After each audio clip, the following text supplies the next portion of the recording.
During the third act of the play Our American Cousin, and while there was a brief pause for the entrance of an actor, a sharp and ominous gunshot echoed throughout the theater. Eyewitnesses near the scene saw the graphic aftermath following the shooting of the president.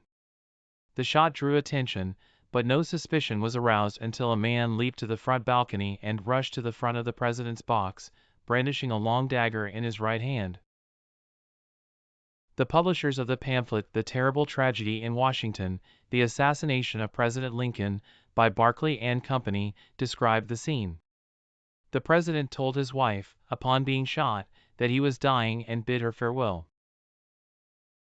Dr. Charles A. Leale was the first physician to reach the president on the night of April 14, 1865. He spent the rest of the night with the president and his family.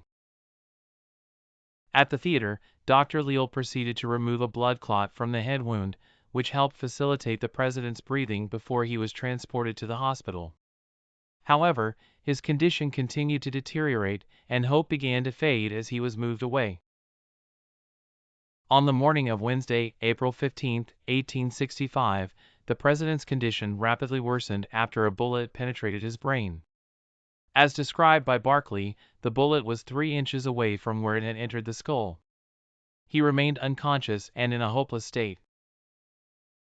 According to Barclay, the president's condition during the late hours of the night and into the morning was a state of unconsciousness, completely unresponsive and breathing with difficulty, with blood flowing from his wound at the back of his head.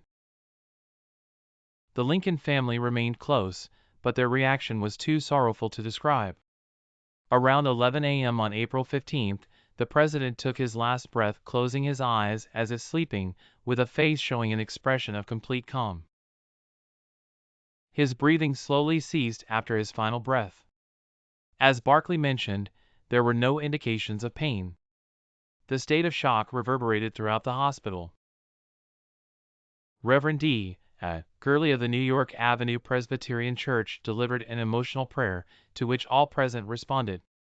His family knelt beside the president's bed as Reverend Gurley offered his prayer.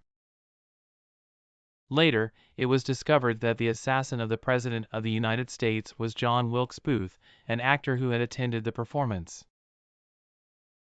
As author James McPherson states, General Grant wept openly at his coffin.